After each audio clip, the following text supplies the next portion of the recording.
Bienvenidos a su programa Mexicanas sin Mexicanos Chingones. Entrevistas, experiencias de vida, hábitos de éxito.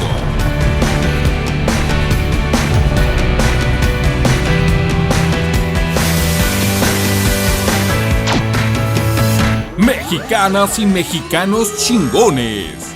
Conducido por la periodista Irisdea Aguayo. Aquí iniciamos.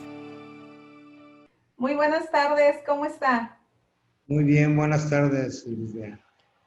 El ingeniero Alfonso Reina Villegas es presidente de CEMIC Sonora, la Cámara Mexicana de la Industria de la Construcción, y él va a estar por un periodo de 2 años, de este año del 2020 al 2022. Originario de Atil, Sonora, 40 años en la construcción y bueno, se preparó en Estados Unidos, high school, preparatoria en el Centro Universitario México, desarrolló la carrera de Ingeniería Ambiental en la Universidad de Wisconsin y también en Ingeniería Civil o Ciencia Civil, ¿qué es? Ingeniería Civil, es que en Estados Unidos es Ingeniería Civil y Ambiental. Ah, muy bien.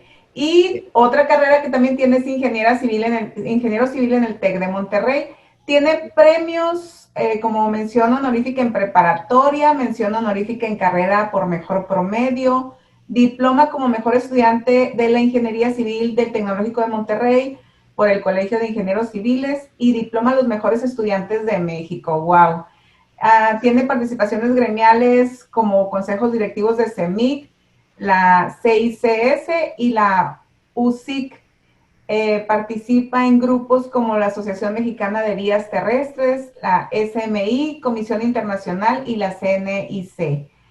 Y bueno, ha sido residente de construcción en carreteras, superintendente, jefe de puentes en el estado de Sonora, Junta Local de Caminos. En el 80 funda su empresa Construplan, donde actualmente trabajan 1,000 personas. Ay, Inge, ¿cómo le hizo ahora en la pandemia para mantener esa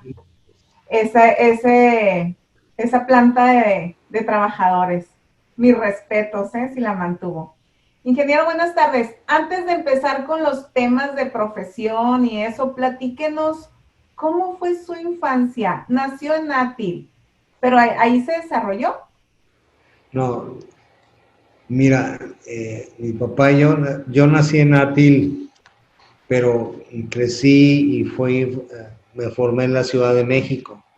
Y mi mamá es de la Ciudad de México y aunque su familia venía de Zacatecas, mi abuelo, por el lado de mi mamá, era minero en Zacatecas. Pero en la revolución tuvieron que mudarse a la Ciudad de México. Entonces mi papá y mi mamá se conocieron en la Ciudad de México y obviamente aunque vivía allá, yo venía a Sonora en todas las vacaciones. En aquella época, en el sur del país, las vacaciones eran de noviembre a enero, febrero del año. Entonces, a mí me tocaban todas las vacaciones de diciembre venirme a pasar Año Nuevo aquí a Sonora, especialmente a Atil. Y pues viví en una familia de clase media. Para ir a la escuela, pues me iba a pie en camión. Todavía recuerdo el camión San Pedro de los Pinos que tomaba para ir a la prepa, que nunca llegaba el mentado camión, para variar. Y terminaba yéndome a pie, bueno, desde la secundaria, y los camiones llenos. Pero pues, al final de cuentas tuve una etapa en la Ciudad de México. En la Ciudad de México había mucha seguridad. Yo realmente no tenía problemas para estar desde chico viajando y me mandaban al mandado a comprar tortillas todos los días. Me decían, Alfonso, fíjate muy bien, acuérdate que es la señora que vende las tortillas más güeritas, son las tortillas que debes de comprar. Y llegaba yo al mercado y me decían las señoras, todas como 5, güerito, aquí me compra tu mamá. y no sabía yo a quién comprarle. Llegaba y me decía, no muchachos, estas no son las tortillas que te encargamos.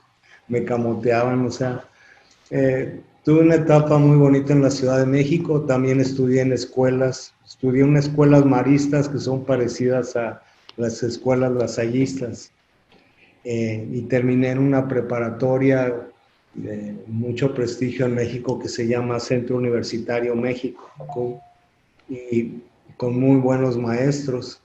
Y para entrar para entrar en la universidad, esto fue en 1970, resulta que mi papá en aquella época fue uno de los primeros economistas del país. Pero en el ITAM, o sea, el ITAM no era lo que ahora es el ITAM, ¿o cómo le hizo?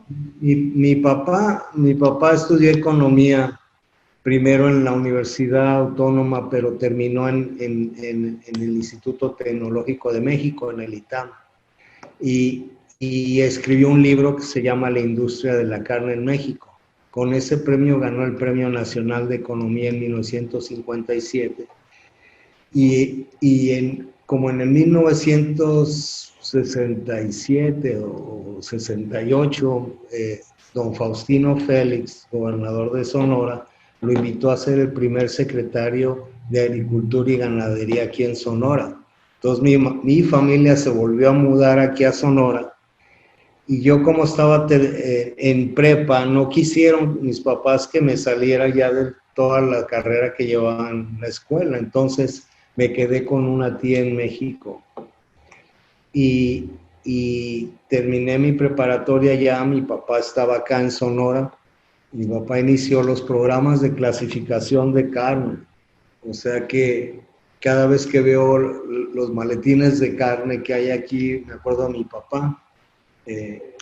Creo yo que él hizo un programa de clasificación que cambió totalmente la forma de la industria aquí en Sonora de carne. O sea, un mexicano chingón su papá. ¿Cómo se llamaba? Mi papá se llamaba Alfonso Reina Celaya. Celaya. Entonces, Sí. Alfonso Reina Celaya, platíquenos un poquito más de él. Su infancia, ¿cómo fue? O sea, ¿él viene también en clase media o...? Mi papá venía de una familia de muy bajos recursos en Ati. De hecho, yo le pregunté a mi papá, oye, ¿cómo terminaste estudiando economía si te has dedicado a la cuestión ganadera y agrícola? Él en México tenía su despacho, y en su despacho en México él representaba a las uniones ganaderas de Chihuahua, de Sonora, a los grupos agrícolas de Sonora, de Sinaloa. O sea, a mi papá le iba muy bien ya en México, y lo admiro porque él dejó todo por venir a poner en práctica su tesis profesional. Era su sueño. Pero volviendo al tema, yo le dije a mi papá, ¿cómo estudiaste economía? Pues si no estudiaste ingeniero agrónomo. Me dijo, no, sí traté, me dijo. Yo me fui a México, a Chapingo, con una beca del general Lázaro Cárdenas. Y cuando llegué a Chapingo con mi acuerdo presidencial, el director de Chapingo me dijo, mira, güerito, todos los acuerdos presidenciales que no he podido llevar.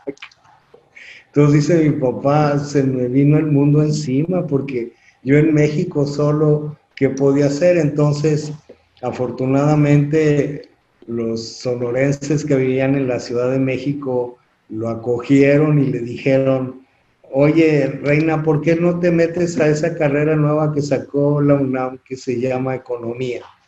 Entonces, pues se metió a Economía, pero hábilmente él se especializó en Economía Agrícola Ganadera. Ya traía la expertise, pues, en el tema. Y desde chico, pues yo he estado en relación con los grupos ganaderos de aquí de Sonora, de otras partes del país. Entonces viví en una familia donde la ganadería, sobre todo la agricultura, era el tema diario.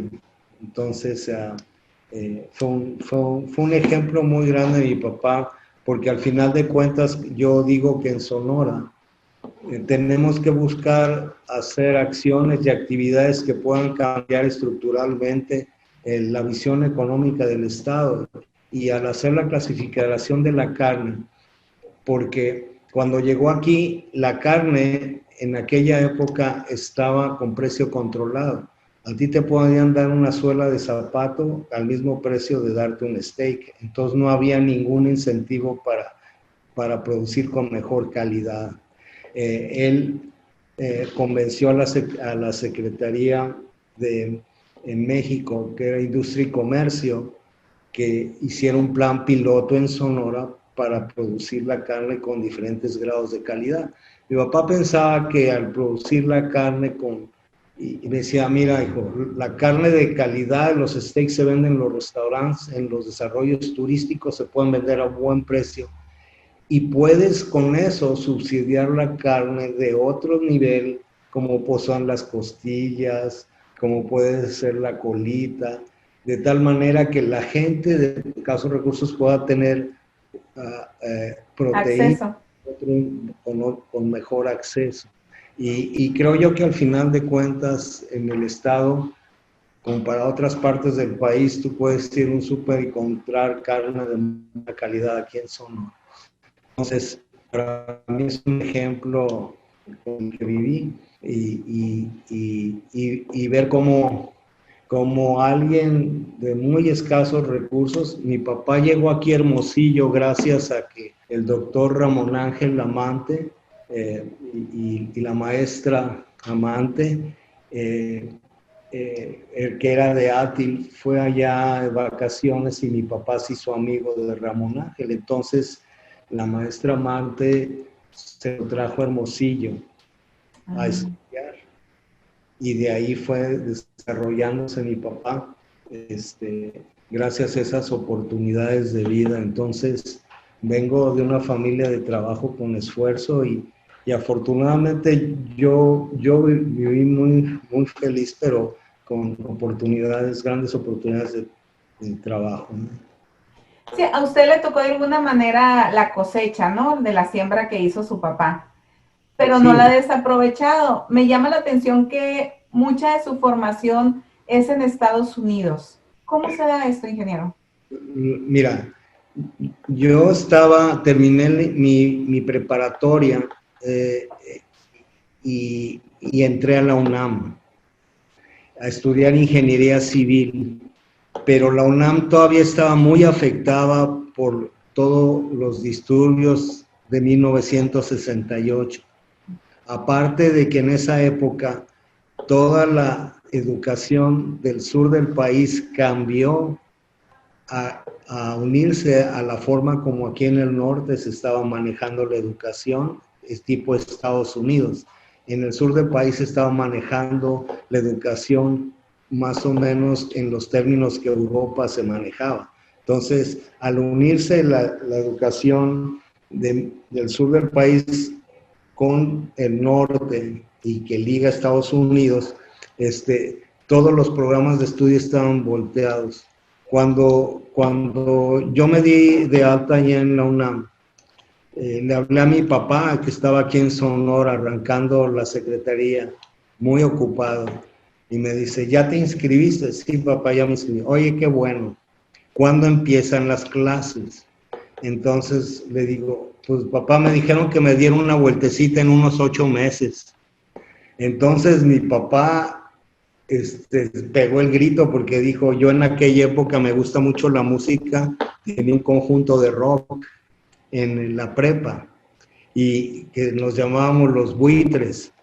Y tocábamos en muchos lados en México. Entonces ya nosotros ya sentíamos que íbamos al estrellato a Hollywood. Entonces, como buen preparatoriano, entonces yo dije, pues, ¿qué le pasa al ruco? 8 meses de vacaciones no le hace daño a nadie, ¿no? Entonces mi papá me dijo, te me vas al Tecnológico de Monterrey. Oye, papá, yo no conozco ni Monterrey, pues te me vas. Entonces, pues agarré un camión, me fui a Monterrey, llegué preguntando ahí en el camión al Tecnológico, me acuerdo que iba en el camión y vi Avenida Tecnológico, dije, bueno, pues ahí la llevo. Y de repente yo digo, ¿dónde me bajo? Y vi, y se bajaron unos con libros, pues yo ahí me bajé. Y ya vi un edificio así parecido a parte de la rectoría de la UNAM y dije, no, pues yo creo que es ahí. Y llegué ahí y le digo, oiga, vengo a inscribirme. Y me voltearon a ver así como me radiografiaron y me dijeron, ya están cerradas las inscripciones aquí, chamaco, ¿qué quiere? Aquí sácate, ¿no? Los, los popis del tecnológico, yo no sé cómo fui a dar ahí. Entonces, pues me sacaron ahí y entonces ya le hablé de un teléfono de 20 a mi papá. Y le digo, oiga papá, y aquí ya cerraron las inscripciones. Me dijo, no te muevas de ahí, voy a hablar con Javier Burs para que te den oportunidad de hacer examen.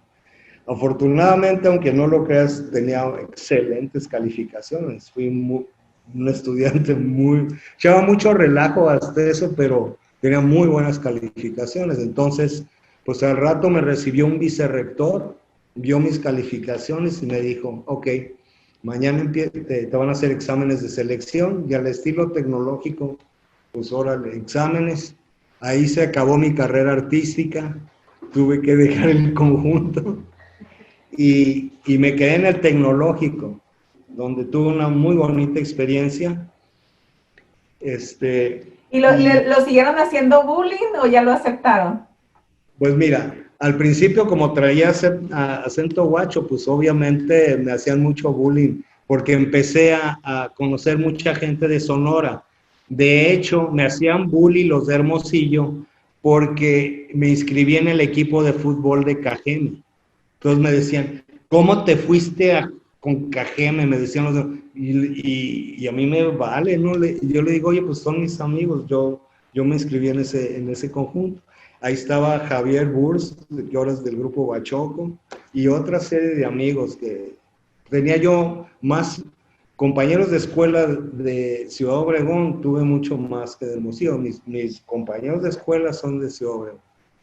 Total que, pues, en el último año de carrera, o no, penúltimo año de carrera, apliqué para un concurso para obtener una beca que ofrecía la Fundación General Electric Honeywell para estudiar en los Estados Unidos. No había en aquella época mucho intercambio. Entonces gané esa beca y me fui a la Universidad de Wisconsin a terminar mi carrera. ¿Ya hablaba inglés para entonces, Inge? ¿Mande? ¿Ya hablaba inglés?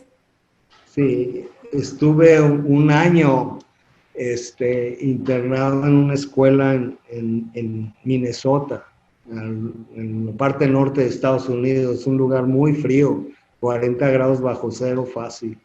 Es un lugar muy bonito, muy frío. Y Wisconsin está pegado, también es un lugar muy frío. Pero gané esa beca y pude terminar mi carrera y como llevaba muy buenas calificaciones me revalidaron mis estudios. Entonces pude estudiar mi carrera y una parte de maestrías, de materias de maestría allá en la universidad. Y me dio mucha oportunidad posteriormente de estar ligado con empresas norteamericanas en las formas de trabajo. Eso me dio mucho apoyo y después me regresé ya a Monterrey a presentar mis trabajos de titulación y tengo los 2 títulos. Ya posteriormente trabajé en Monterrey en una empresa que se llama Tubacero. La empresa Tubacero fabrica tubos, todavía existe esa planta. En aquella época había mucho trabajo porque estaba en la época de López Portillo el boom petrolero y estaban... la fábrica le estaban pidiendo mucha fabricación de tubería. Y tuve la fortuna de trabajar en Monterrey y posteriormente también estuve en trabajo y comunicación con los dueños de una empresa que hace semáforos, que se llama Cemex, Semáforos Mexicanos. Y es una de las empresas ahora líderes en el mundo de semáforos. Entonces, me tocó trabajar en Monterrey y ver lo que es el empresariado de Monterrey, que es muy proactivo, siempre andan buscando inventar. Para ellos, su mercado no es México, su mercado es todo el mundo. Entonces, fue una gran experiencia. Oye, ingeniero, su papá, pues ya vemos que marcó e inspiró gran parte de su desarrollo. ¿Y su mamá? ¿Qué valor de su mamá recuerda? De mi mamá, gracias a Dios, vive mi mamá, tiene 94 años. Wow. De mi mamá heredé la música. Si no hubiera estudiado ingeniero, hubiera estudiado música. Me gusta mucho la música y el baile. Eh, no sé, desde chico, he comentado en otras ocasiones, en la música veracruzana. Me gusta mucho, entonces yo desde chico bailé zapateados veracruzanos y creían que era veracruzano, les digo, no conozco ni Veracruz. No sé por qué desde chico me fascinó esa música. Y posteriormente estudié acordeón y después aprendí guitarra por la vagancia y piano. Entonces, la música ha sido para mí algo que me ha ayudado en momentos de convivencia o en momentos en que he estado solo, que a veces yo desde los 15 años ya no volví a vivir en mi casa. Entonces, pues cuando estás fuera, pues ahí tienes momentos de alegrías, ya momentos de tristeza y siempre mi guitarra me ayudaba a tocar, además que llevé muchas serenatas para amigos por todos lados. Oye, ingeniero, pero entonces el lado creativo y el poder pasar, dice que ya está obsoleto eso de que el hemisferio derecho y el izquierdo, pero algo debe de haber ahí para las conexiones, porque bueno, usted trae la lógica con la ingeniería y trae el lado creativo también con la música y el arte, ¿no? Sí, la música para mí es, no sé, es algo extraordinario. Y ahora con mi esposa, que ella pues fue música profesional y con ella aprendí la música clásica, sobre todo. Wow. Y aparte su esposa también hace fisicoculturismo, ¿cómo le llaman al cuidar tanto Bueno, el cuerpo?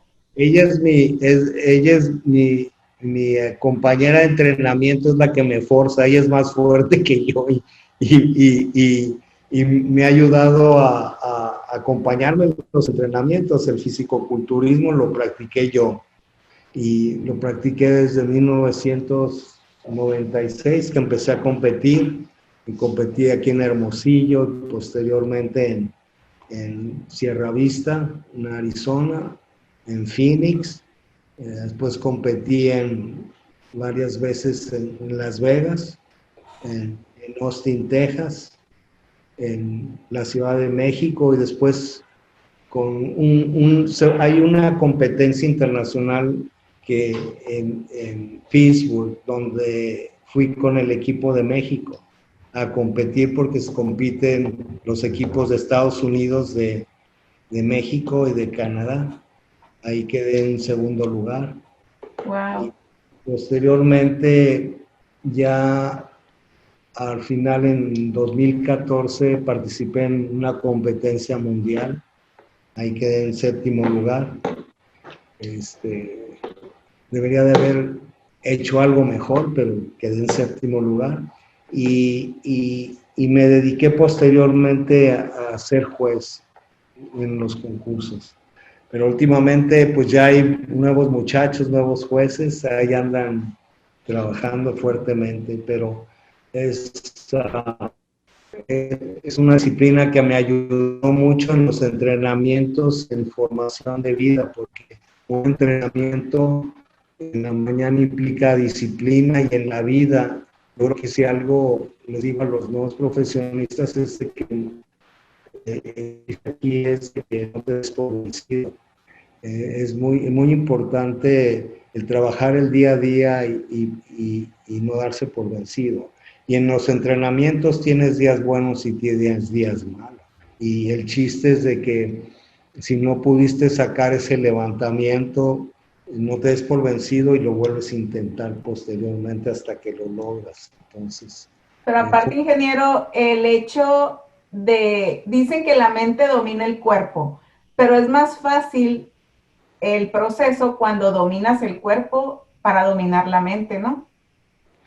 Yo considero que la mente es fundamental. Si mentalmente tú no estás posesionado a un objetivo y estés dispuesto a lograrlo, difícilmente tu cuerpo va a reaccionar. Yo considero que mentalmente tienes que estar preparado para eso. Y en eso se irá adaptando a tu cuerpo de acuerdo a la genética y a tu técnica y tu entrenamiento. Totalmente, ¿no? Pero es una manera más fácil de demostrar que sí podemos dominar con el cuerpo con la mente, ¿no? Oye, ingeniero, está en Fonatur. A mí, yo vi el desarrollo que Fonatur hizo en Baja California Sur y fue impresionante, en Loreto sobre todo. ¿Cómo pasa de estar en Fonatur a ser constructor en Sonora? ¿Cómo llega usted a Sonora? Bueno, primero yo estaba aquí en la Junta de Caminos y después de ser jefe de puentes estuve como le decían subdirector técnico. En aquella época las juntas de caminos estaban controladas por la Secretaría de Comunicaciones y Transportes. Todavía era controlado por técnicos federales, los jefes, los representantes de la Junta. Muy buenos jefes, pero ya que llegué a un cierto nivel, yo siempre fui muy inquieto, entonces no sé, en una u otra forma, amigos de México me recomendaron con gentes de Fonatur y me localizaron y me ofrecieron un puesto para trabajar en los inicios de Loreto. Entonces me tocó el arranque del proyecto de Loreto. Fonatur en aquella época pues era un organismo con bastante recursos. Mis jefes venían la mayoría del Banco de México, gentes muy preparadas, diría yo, honestas. El fondo se manejó en una forma transparente y con mucha capacidad. Y me tocó participar en las negociaciones que se hacían en México con el Banco Mundial en los créditos internacionales que México firmaba para esos desarrollos. Me tocó ver la planeación del desarrollo completo. Posteriormente me involucraron en el proyecto en San José del Cabo. Y en aquella época, pues Los Cabos era un pueblo de pescadores, no había nada. Ahorita es un boom, es increíble cómo el área turística, cuando empieza a crear el desarrollo, empieza a generar empleos y bienestar económico alrededor. Por ejemplo, nosotros en las áreas de planeación planeábamos, y muchas veces me dicen, oye, pero ¿por qué aquí no desarrolla? Porque no tiene una población de apoyo con infraestructura. Loreto, pues tiene la población de Loreto pegado. En Ixtapa está Zihuatanejo. En Los Cabos estaba San José del Cabo. El único lugar en donde se creó la ciudad para desarrollo fue Cancún. A mí me tocó el arranque de Cancún y ya después de que subí puestos llegué a ser el subgerente nacional de infraestructura. Me tocaba a mí me tocaba, tenía un compañero que se dedicaba a planear el desarrollo, cómo iban a ser los lotes, de qué altura íbamos a permitir los hoteles, dónde debería estar un aeropuerto, en fin. Toda la planeación, a mí me tocó ya la planeación de Bahías de Huatulco, antes antes de retirarme de Fonatur. Pero, por ejemplo, en Cancún me tocó el diseño y la construcción de la infraestructura de un bulevar que se llama Cuculcán. Es el bulevar que está donde está el centro de convenciones, hasta una punta que se llama Punta Nizuc. Y no había nada. Cuando yo dejé ya esa infraestructura, fue lo último que me tocó la licitación. La ganó una compañía de México que se llama Coconal. Y fíjate, y en aquel tiempo, pues nos pagaba en Fonatur, pasó de ser un fondo de Banco de México, pasó a ser un fideicomiso de Nacional Financiera. Nuestros pagos eran muy buenos salarios, a veces incluso Nacional Financiera nos daba varios meses de reparto de utilidades. Entonces, pues yo ganaba muy bien. Ya tenía yo un condominio cerca se llama el Parque Hundido, en la colonia del Valle, y no tenía yo hijos, estaba yo casado con mi primera esposa, que falleció hace 7 años casi, y cuando me vine aquí a Hermosillo en unas vacaciones, yo viajaba muchísimo, o sea, obviamente me la pasaba entre Cancún, Ixtapa, Loreto, o sea, y estábamos por arrancar la planeación de Bahías de Huatulco. Entonces encargamos, mi esposa y yo, nuestro primer hijo, Alfonso, y llegué aquí en diciembre a Sonora con toda calma y me puse a meditar y dijo, pues yo creo que no voy a conocer a mi hijo con este ritmo. Y entonces un tío de mi esposa, don Héctor Checo, una vez estaba platicando con él, me dijo, oye, pues pienso construir unas casas allá en la colonia Periodista, ¿no te interesan? Y le dije que sí.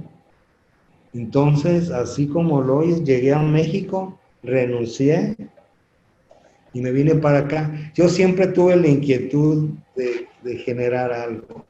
Entonces, pero aparte dije yo, más vale que yo trate de hacer algo antes de que termine este gobierno federal, y con cambios. Entonces, no sé por qué lo intuí. Entonces me vine, además fue muy buena decisión porque éramos mi esposa y yo, y ya después fue mi primer hijo, y me vine de estar en mi condominio, súper en México, a rentar una casa atrás del Hotel Fiesta Americana. En aquella época ahora ahora sigue siendo Fiesta Americana, antes era Holiday Inn, y apretarse el cinturón, porque cuando empiezas, pues no empiezas sin nada. Entonces tuve esa oportunidad, y una cosa que me ayudó muchísimo fue el prestigio de mi papá, porque con las gentes que hablara o pudiera, siempre me dieron la oportunidad. Por eso le digo a la gente que la mejor herencia que le puede dejar uno a sus hijos es el trabajo bien hecho, honesto. Es lo mejor que se le puede dar a un hijo, porque si uno trabajó en el área social, haciendo el bien, trabajando lo mejor posible, y es reconocido por eso, pues la gente a su herencia, pues lo va a hacer en una forma de apertura y de mejor. Así nace Construplan, entonces. ¿Cómo? Así nació Construplan. Sí, yo hice Construplan, en 1980. En aquella época, don Héctor Checo fue mi socio, junto con mi suegra, doña Cruz Peralta, y posteriormente, platicando con don Héctor, dado que yo tenía una visión de negocio y él se dedicaba más a la agricultura, compré sus acciones, en una forma platicada, y se quedó mi suegra con una tercera parte. Posteriormente, mi cuñado Luis Checo heredó esas acciones. Entonces, en ese momento formé Construplan. Pues empezamos trabajando, pues, remodelando casas, haciendo bodegas. En esa época, la actividad económica en 1980 era muy fuerte. De hecho, los economistas dirían que estaba sobrecalentada la economía. Y les decía, el cemento se tenía que importar de Perú porque las cementeras nacionales no producían lo suficiente. Las acereras, no había acero suficiente. No había mano de obra. En Tabasco no había casas. Tengo amigos míos, cuando iban a las zonas petroleras, rentaban las azoteas porque no había ni dónde dormir. Entonces, el país traía mucho trabajo hasta que llega un momento en que baja el petróleo, todo el país estaba apostando en un asunto y nos llevó el tren. ¿Qué es el miedo que me da ahorita con la administración actual? El país está totalmente diferente en el aspecto económico, más estabilidad, el Banco de México es independiente. Sin embargo, hasta ahorita es independiente, ¿no? Banco de México hasta ahorita es independiente. Y ojalá que se mantenga, porque al final de cuentas, si no logramos mantener una estabilidad económica, el país puede entrar en una espiral terrible. Yo creo que el gobierno federal que la apuesta que está haciendo en el área petrolera y en el Tren Maya, que yo te diría como ex empleado de uno debería estar construyendo ese tren, de comunicaciones, debería de construir ese tren con una planeación turística. Es más importante que Fonatur esté concentrado. ¿Cómo va a sacar el jugo a las paradas donde aparece? Si va a ser algunos paradores turísticos como hay en Europa donde para ese tren. Y segundo, yo estaría más satisfecho en esa idea a que fuera haciéndose poco a poco. No el troche y moche de que ahorita tienen que hacerse 20,000, 30,000 millones de pesos a una inversión de 154,000 millones de pesos, donde no creo que haya la ingeniería y la planeación adecuada para construirlo. Si tuviéramos en la planeación, por eso le puse Construplan, porque desde aquella época este país requiere planeación, pero no nos gusta la planeación, todo lo que queremos que sea al día siguiente y para mañana y sobre las rodillas. Así está Dos Bocas. Yo considero que el proyecto está matacaballo, un proyecto muy complejo, sumamente complejo. Y el Tren Maya igual, nada más en su diseño, en su logística, en la compra de los terrenos, en analizar verdaderamente cómo se va a mandar esa línea. Y mi preocupación es que todos esos fondos que están yéndose para allá, pues nos descobijan a una parte del país, porque son recursos fiscales, no son concesiones como son otras autopistas, otras áreas donde la iniciativa privada invierte. ¿Por qué? Porque no es rentable.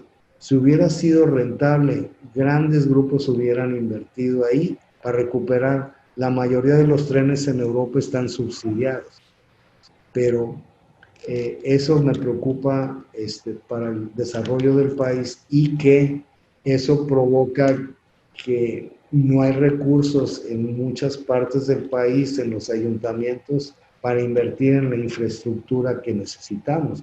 Ahorita la gobernadora le entregó al presidente, gracias a Dios, el presidente aprecia y quiere mucho a la gobernadora. Yo creo que se ha ganado el respeto, ella con él y él con ella. Entonces, eso es bueno, y espero que el presidente vea que hay proyectos que requieren los municipios en todo el estado y requieren pavimentaciones y agua y centros de salud y escuelas que se necesitan hacer y mantenimiento, ¿no? Por lo menos ya dijo hoy que 500 millones para equipar el nuevo hospital, ¿no? Bueno, el nuevo hospital, los recursos para el equipamiento y desde luego para la terminación, todavía hay una etapa importante que se tiene que hacer ahorita para terminar las instalaciones interiores. Yo creo que eso es muy bueno, es muy bueno las inversiones que SEDATU va a hacer. Están dando recursos al ayuntamiento para pavimentaciones, rehabilitaciones de pavimentos en 31 vialidades en Hermosillo, y va a hacer inversiones en 3 zonas, en Las Minitas, en la Cañada de los Negros y en el Cerro de la Campana. Aquí lo que estamos buscando con la SEDATU es que tome en cuenta a las empresas sonorenses para los trabajos que vienen. Vamos a competir y esperemos que eso sea. pero Oye, ingeniero, a ver, con BURS, me acuerdo que en las licitaciones, los sonorenses, las empresas sonorenses llevaban un puntito o dos de más, precisamente para que el recurso se quede aquí en Sonora, porque que a toda madre que haya recursos y que se los lleven empresas de fuera, no se me hace justo, porque entonces, ¿para qué estar nosotros pagando sueldos e impuestos si llegan otros y se los llevan y son compromisos que no sabemos si vienen de allá de arriba, ¿no? Eso por una parte. Por otra, ¿qué tanto puede generar la pavimentación contra una construcción? Yo entiendo que cuando se le invierte a la construcción, impactas más de 30 sectores productivos. ¿Cuánto se impacta con una pavimentación? bueno, una pavimentación va a ser menos áreas industriales, desde luego, ¿no? Pero al final de cuentas hay áreas en donde la contaminación por polvos es muy fuerte. Yo creo que debe de haber un equilibrio, Gisela. Desde luego tiene que haber un equipamiento, tiene que haber centros comunitarios y tiene que haber buenos sistemas de agua y drenaje, que es un problema muy serio para todos los municipios. Pero desde luego en la edificación por los materiales que usas, porque usas desde una ventana o usas acero, o usas cemento, cables para la luz, pues utilizan mucho más diversificación en el punto industrial y es más intensiva desde luego en la mano de obra. Eso definitivamente. Ahora, las inversiones que concursan normalmente el estado de Sonora, el 99% de las empresas son sonorenses. El problema es cuando se vienen los recursos federales. En la SCT, en estas últimas licitaciones, cuando entró la administración, aquí con Eduardo Pacheco, en esta ocasión la mayoría de las compañías, yo creo que casi el 100%, excepto un contrato que ganó una empresa que está pegado allá a Janos, porque está más pegado a Chihuahua, ganó un contrato, pero el resto son empresas sonorenses. El problema que tenemos, por eso estamos muy pegados a la SEDATU, es que eso no ha sido así en SEDATU. En las inversiones que se hicieron en Nogales, las compañías vinieron de la Ciudad de México, o de Querétaro, o de Puebla. Y ahí es parte de lo que tuve la oportunidad de hablar con el secretario Román Meyer un domingo para pues concientizarlo de eso y espero poder entrevistarme con funcionarios de SEDATU en la Ciudad de México y buscar que nuestras empresas, los ingenieros y arquitectos puedan participar desde los diseños. Yo creo que hay inversiones que vienen allá en Cajeme importantes y en las comunidades yaquis y tendremos que buscar esta dependencia que le están dando mucha fuerza para construcción, que tome en cuenta a las empresas locales. Porque antes de que usted entrara, yo llevé un caso a CEMIC donde las empresas españolas, bueno, no sé si eran españolas, pero sí era una del sobrino de Jiménez Espriu, que ganó una parte de la carretera de 4 carriles, subcontrataron empresas aquí, esas subcontrataron y las dejaron sin pago, adiós, ahí te ves, y tronaron empresas. ¿Cómo evitamos que nos pase eso, ingeniero? Bueno, mira, en la administración anterior fue un ejemplo de lo que sucedió en la 4 carriles. Realmente fueron muy pocas empresas sonorenses las que participaron directamente. Y la mayoría de las empresas se les dieron más facilidades a empresas extranjeras españolas que evidentemente dejaron a muchas empresas colgadas, atrasados los pagos, además de precios muy bajos, ¿no? Creo que eso es algo que la Cámara y todos hemos pugnado a que no suceda. Eso yo creo que actualmente en el gobierno se está tratando de evitar. Muchas veces no son nada más las empresas españolas, sino que hay empresas nacionales grandes que abusan de las empresas medianas o pequeñas que no tienen la capacidad de verificar con abogados los contratos y ponen situaciones difíciles. Desde luego aquí en la Cámara es parte de lo que hacemos, asesorar a nuestras empresas. Cada vez más estamos concientizándolas en su forma de contratación y vigilando que eso suceda. Sigue sucediendo, pero cada vez, esperemos que cada vez menos, ¿no? Eso sucedió muy fuertemente en la administración anterior, en la SCT, definitivamente. Fue terrible.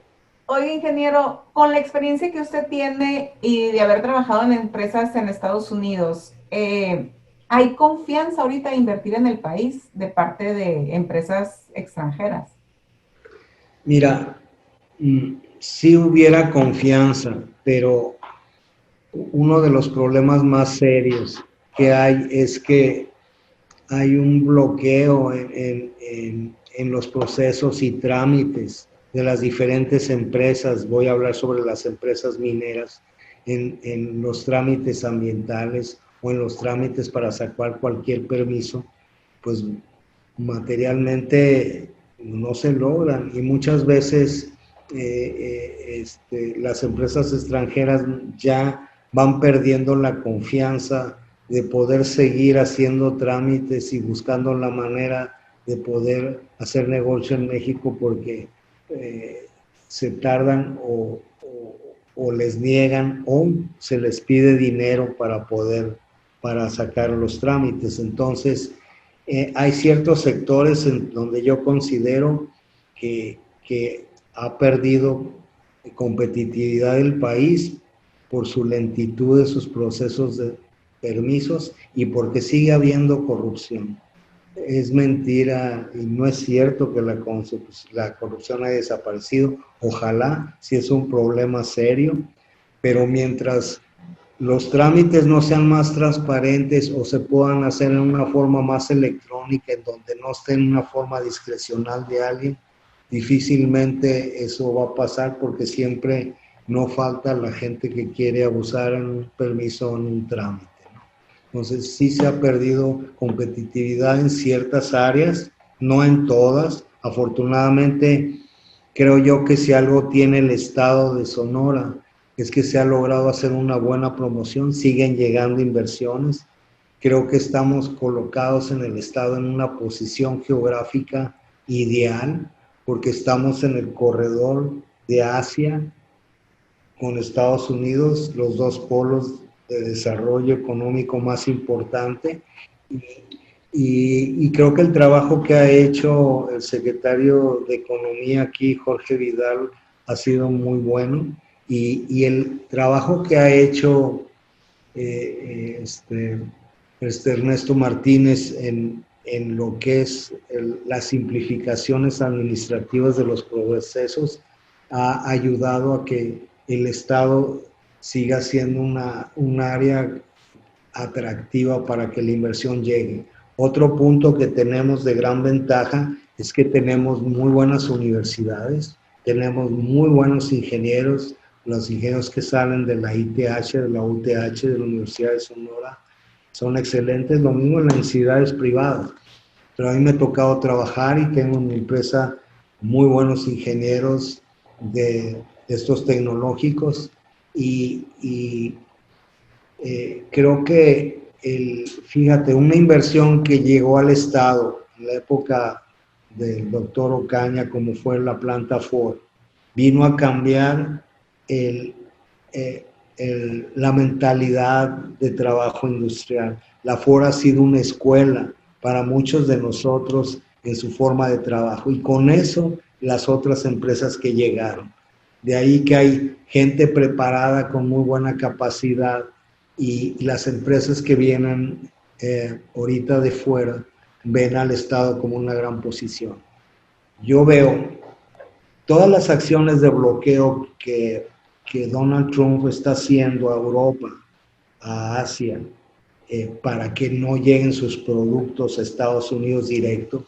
Yo he visto que ahora que vino la embajadora, creo que el año pasado, de Gran Bretaña, y vino la embajadora de Alemania también aquí, pues no vinieron, les digo, de vacaciones, vinieron a ver cómo estábamos en el estado, vinieron a ver qué oportunidades hay. ¿Por qué? Porque tenemos buena educación, tenemos una intercomunicación con Arizona muy unida, y creo que tenemos que sacarle más jugo a esa megaregión económica, y creo que ese tipo de ventajas competitivas tenemos que hacerlo.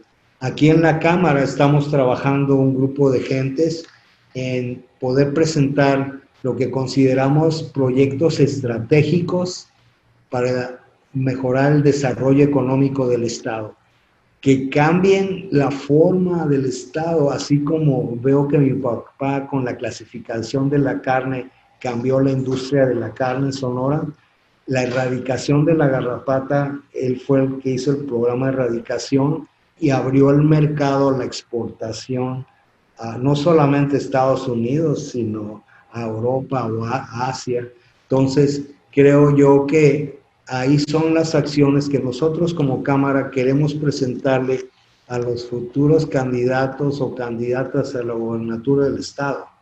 Nuestra visión estratégica que vemos que es importante concentrarnos en un plan estratégico, no es nomás de 6 años, sino de varios años, pero que puede generar al Estado un cambio sumamente importante en su desarrollo económico y el trabajo para los hombres. Pues hay que socializarlo, ingeniero, eso para darle más fuerza. Un momento, porque ya todo el mundo come ansias. Sí. Oye, ingeniero, yo veo que sigue, bueno, antes de la pandemia había en movimiento muchas inversiones, sobre todo de los edificios verticales, ¿no? Las torres. ¿Sigue esto? ¿Cómo está ahorita, después de la pandemia, cómo está ahorita el latir ahí en la industria de la construcción con este tema de las construcciones pendientes? Mira, Jaime Félix, que maneja la Canadevi, pues es la persona que podría contestarte en una forma más especializada a esto.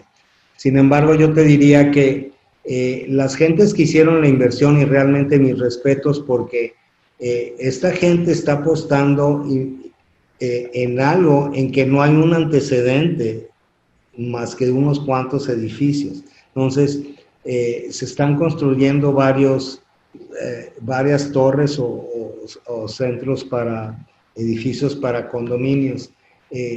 Siguen trabajando. Yo realmente lo que he visto es de que las torres que estaban en proceso siguen trabajando a toda velocidad. Algunas de ellos ya me dicen que han vendido prácticamente su torre. Yo no sé en qué forma va a reaccionar el mercado desde el punto de vista con la pandemia. Yo lo que veo es que el Estado en una u otra forma se ha defendido bastante.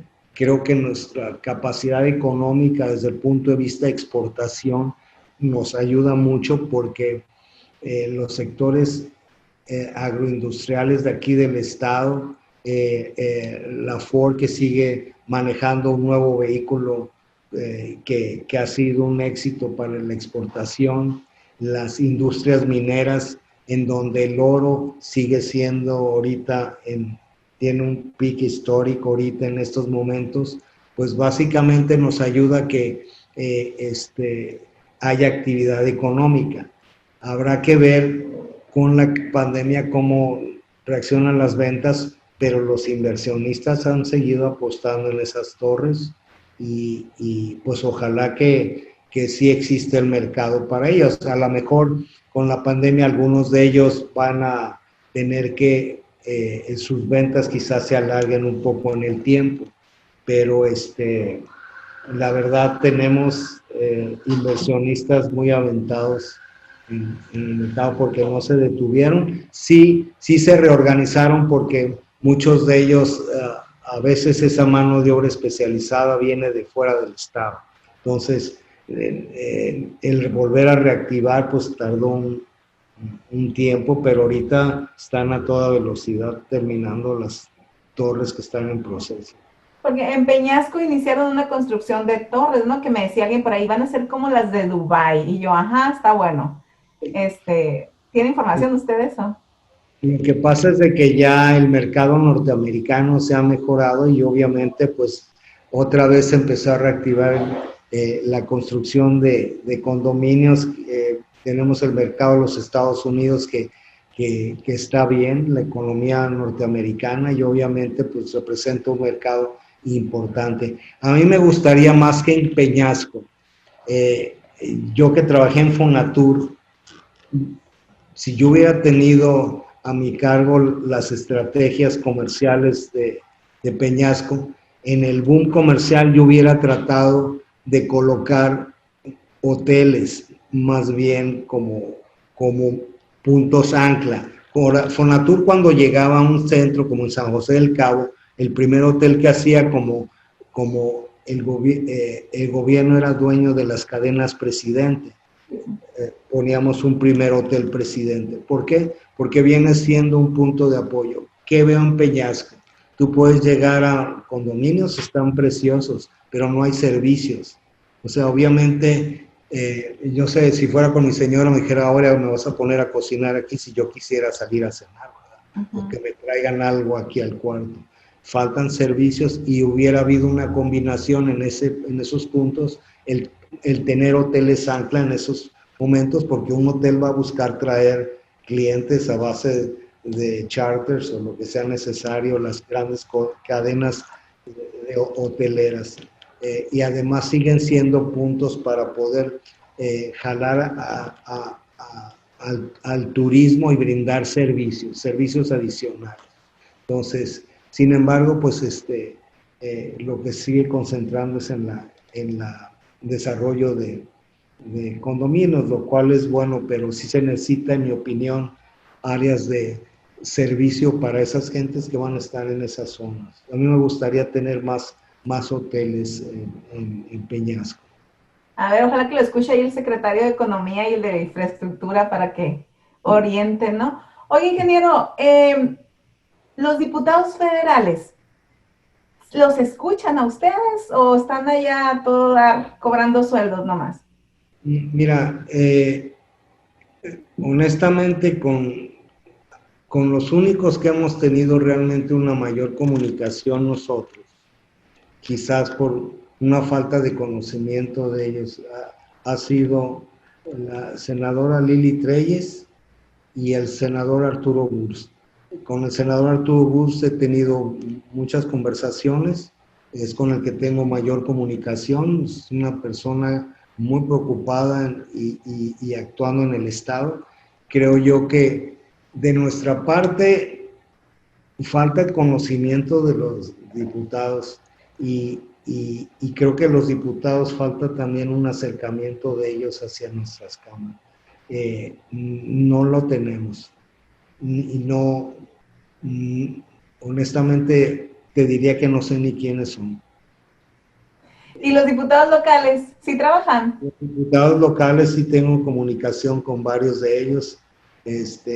Nitzia estaba ya en Nitzia Gradías, estuve ahí precisamente ahí en el Congreso, tengo un chat con ella, me manda sus comunicaciones. También he tenido comunicación con Gilardo Real, también he estado con ¿cómo se llama Isel? El Obregón, ahorita se me fue. ¿Cómo? Castelo. Ah, sí, el diputado Castelo, también hemos tenido buena comunicación porque ha tenido una serie de iniciativas. O sea, de los diputados locales yo considero que hemos tenido comunicación, los veo más locales, más activos. Donde sí estoy perdido, honestamente, en el área federal, creo yo que me falta a mí, de lo que es mi parte en poder estarlo, pero no sé ni dónde localizar. Creo que ahí tenemos que entrar en una acción más fuerte de parte nuestra, porque en sus manos está el que busquen la manera de negociar que en el presupuesto llegue más inversión a los municipios y al estado de Sonora. Ya van a venir los tiempos electorales, ingeniero, ahora lo van a venir a buscar a usted y le van a ofrecer todo, ¿no? Sí, pero aquí los vamos a recibir también con una carta para que firmen los compromisos. Por favor. ¿Y los suspirantes ya los buscaron? Los que quieren gobernar Sonora. ¿Los qué? Los que quieren gobernar Sonora. No, pues yo creo que ahorita está muy adelantado todavía ese asunto, y nosotros como Cámara, como institución, nosotros vamos a esperar los tiempos, ya que verdaderamente el calendario electoral marque si van a haber precampañas ahora creo que en diciembre, seguiremos los tiempos. Nosotros quisiéramos ya tener una comunicación con los candidatos formales que entren al Estado. Lo único que queremos es que entre gente preparada, profesional, y por eso nosotros como Cámara pusimos a pensar, bueno, de nuestra parte, ¿qué podemos hacer? Creo que de nuestra parte quisiéramos, en una forma sencilla y humilde, queremos presentarles la visión que nosotros, desde el punto de vista de construcción y con el consultar con diferentes actores del Estado, presentarles la visión desde el punto de vista de infraestructura estratégica. Mira, ahora que nos pidieron en el Consejo Coordinador Empresarial, no, en la Cámara Nacional nos pidieron proyectos para mandar para el próximo año, para que puedan arrancarse, qué proyectos hay en Sonora. Pues fueron proyectos muy básicos en donde no son autofinanciables. Por eso ahorita que presenta en México el Consejo Coordinador Empresarial esos proyectos, pues son proyectos que son autofinanciables, casi todos están en el centro del país. Yo no sé si verdaderamente estén bien planeados o sean nada más una acción mediática.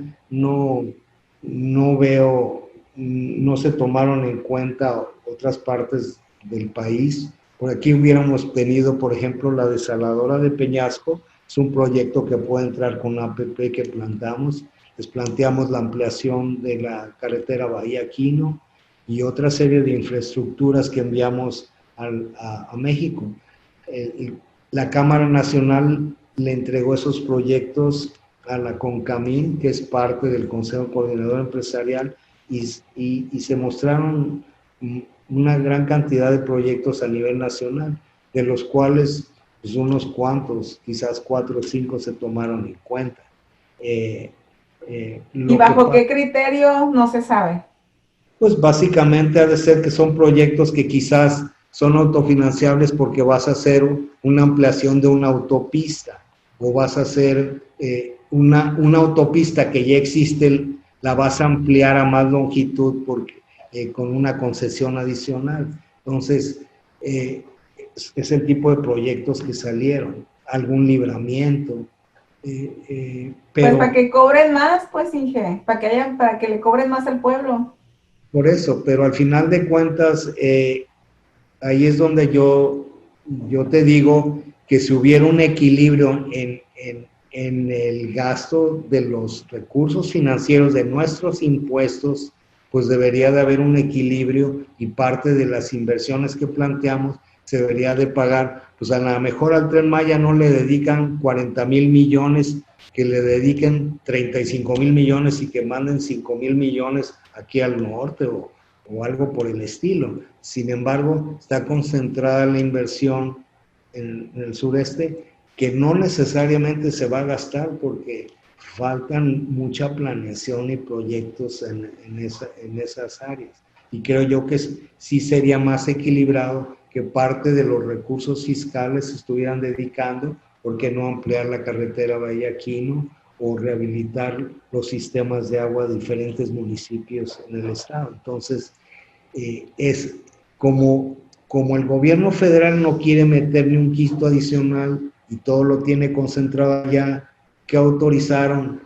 Pues son las autopistas o las APP donde la iniciativa privada sí va a meter por dinero. ¿Por qué? Porque sí puede recuperar esa inversión. Ingeniero, ¿qué porcentaje representa la construcción del Producto Interno Bruto en el Estado? Mira, ahorita no te podría dar ese dato, lo puedo buscar, está ahí en el... Pero ¿cuántos empleos se generan cuando está bien el sector? Más o menos. Bueno, no tengo ese número. Ah, ok.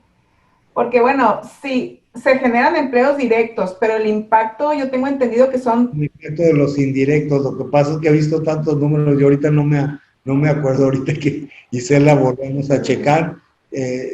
Tenemos el Centro de Estudios Económicos de la Cámara de la Construcción, donde están sacando esos números.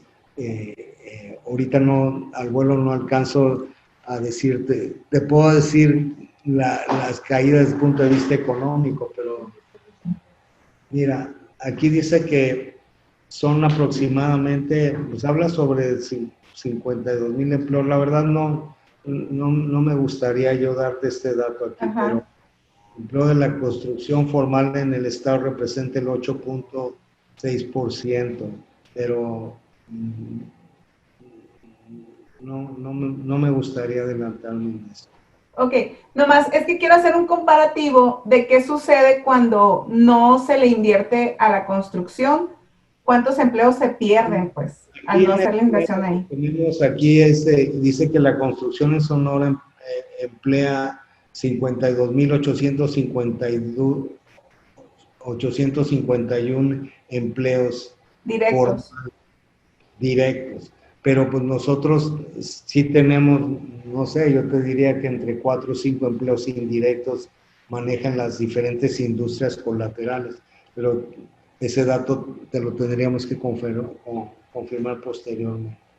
Muy bien. Ingeniero, pues algo más que quiera agregar. Pues nada más que pues estamos trabajando muy duro para buscar alternativas al Estado. Obviamente queremos alinearnos en las opciones buenas que traiga el gobierno federal para buscar mejorar el país, y por otro lado creo que tenemos que trabajar en el Estado, como en otras ocasiones lo hemos hecho. Muchas veces estamos muy lejos del centro del país y este Estado ha trabajado muchas veces rascándose con sus propios medios, y creo que la capacidad que tiene desde el punto de vista de exportación el Estado y de producción, tenemos que capitalizarlo, seguir manejando muy buena educación con todas nuestras niños y niñas, de tal manera de que sean profesionistas o técnicos capaces. Eso nos va a generar una oportunidad de empleo para las nuevas generaciones. Creo yo que tenemos que trabajar muy unidos en una forma estratégica para poner al Estado en una forma competitiva que genere trabajo, empleos y bienestar, porque es muy lamentable estar recibiendo muchas veces a profesionistas que salen y no encuentran empleo, porque rompemos sus expectativas de vida. Entonces tenemos mucho por hacer. ¿Le ha parecido bien hasta ahorita el gobierno de Claudia Pavlovich? ¿Cómo? El gobierno de Claudia Pavlovich, ¿cómo lo puede calificar? Pues yo creo que fue un gobierno que vino a mejorar mucho la infraestructura que estaba perdida. Fue un gobierno que ha sido transparente, si bien no perfecto, es un gobierno que ha trabajado cercano a la gente. La gobernadora ha sido una excelente gestora ante las autoridades federales. O sea, si el presupuesto federal no viene con recursos, se va y toca las puertas y jala recursos a nuestro estado. Creo yo que ha sido un gobierno cercano con la gente, ha viajado por todos lados, y yo me encuentro satisfecho del trabajo que ha hecho, y creo que deja al próximo gobierno una plataforma de un estado que en una u otra forma está pujante para poder entrar a otro nivel. Yo me siento satisfecho del trabajo que ha hecho. con, con las mejoras que obviamente no hay un gobierno perfecto, hay acciones por mejorar, pero definitivamente considero que ha hecho una labor cercana y en una u otra forma me decían, ¿cuáles las grandes obras? Yo creo que las grandes obras fueron los trabajos pequeños que se hayan hecho en cada uno de los municipios del estado. Y obviamente yo considero que el lograr terminar un hospital de especialidades va a ser una obra muy importante para ella, pero creo que el trabajo de las escuelas, el trabajo de la infraestructura que se ha hecho en cada uno de los municipios del estado es el trabajo importante que pueda haber hecho aquí. Ayer fue criticada la gobernadora por la forma en la que solicitó recursos para los municipios, pero hoy vimos que el resultado fue bueno. ¿Qué piensa de esto? Pues mira, muchas veces, bueno, tú sabes que a veces cuando yo estaba en ese evento, yo creo que fui de la única gente que estaba porque no había público, tuvieron la oportunidad de entrar al evento.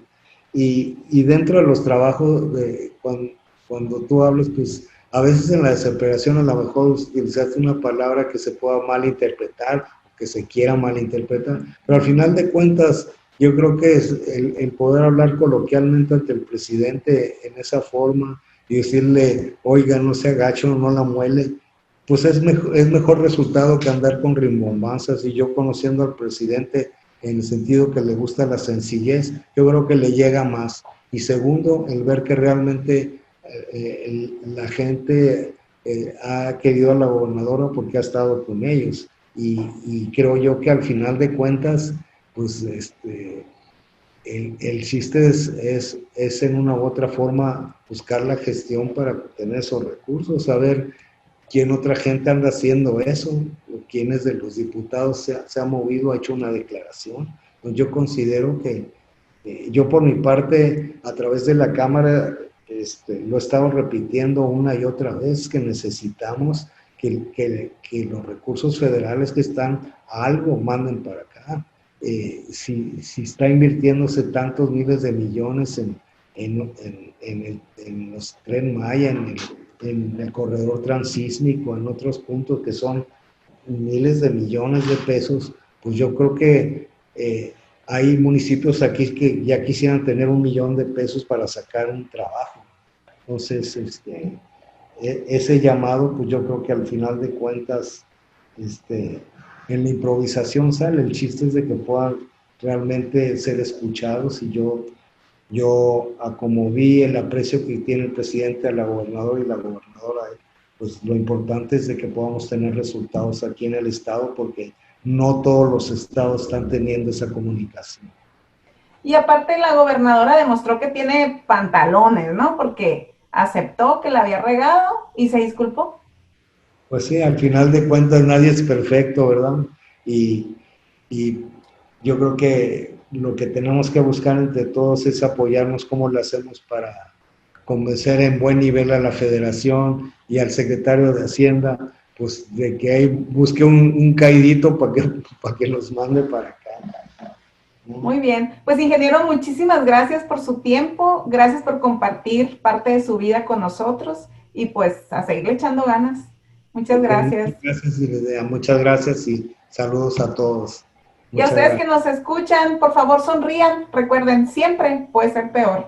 Gracias, buenas noches. Hasta luego.